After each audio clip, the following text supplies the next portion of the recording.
Hi, I'm Melanie. I'm one of the nurse practitioners with the shoulder team, and this is... I'm Sam. I'm one of the physician assistants with the shoulder team.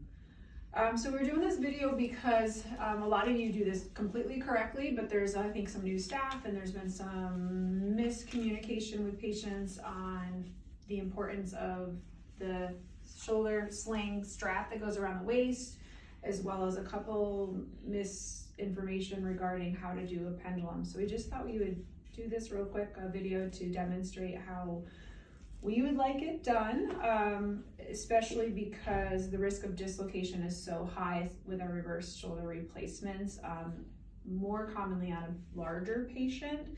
And those larger patients tend to not like the strap that goes around the waist, and if it's too tight, they have been told that they don't have to wear it. So we're just kind of correcting that those larger patients are the ones that are more likely to have a dislocation. So we'd like to be paged or messaged so we can get them an extra strap that can extend the immobilizer around the waist, because that's an easy fix and it'll be much more comfortable for the patient and less likely for them to return to our operating room. All right, so Sam. Yes. Sam is the patient. I'm going to demonstrate on how to put this on her. Her limp arm, we're going to help that in there because the block is making it so it's very numb.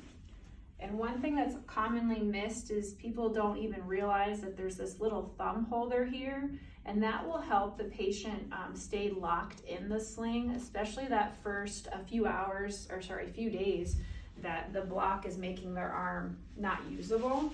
It is important to make sure you check on your thumb, because if you can't feel your thumb, we want to make sure that it's not bent in any weird positions in the initial post-op block phase.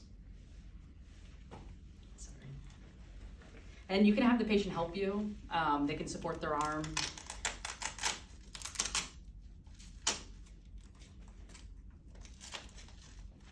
And they're really important to make sure the elbow is all the way in there. And when their arm is that numb, it's hard to do that. So you sometimes have to kind of finagle it a little bit.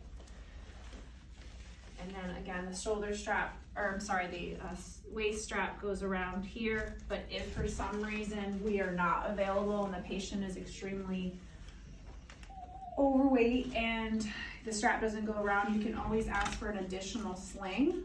We'd rather have the cost of an additional sling wasted, so that we can take that extra strap and fixate it so that it would go around. She does not obviously need it, so I don't need to do that, but we're comfortable with doing that. All right, let's make sure this is on there again. All right, that is the sling. Her thumb is in there. If she was to bend over, her arm would not fall out of the sling. That is one thing that a patient has said. They were left alone 24 hours after surgery.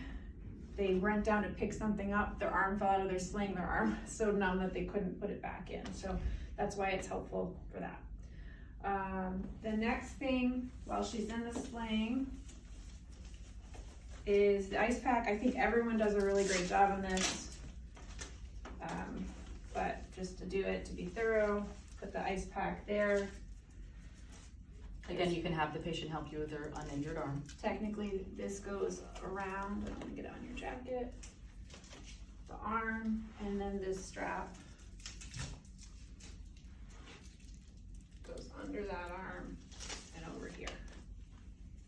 So there's 2 points of fixation. One that goes around the arm, that's the shorter strap, and the longer one goes underneath the armpit on the other side and Velcros.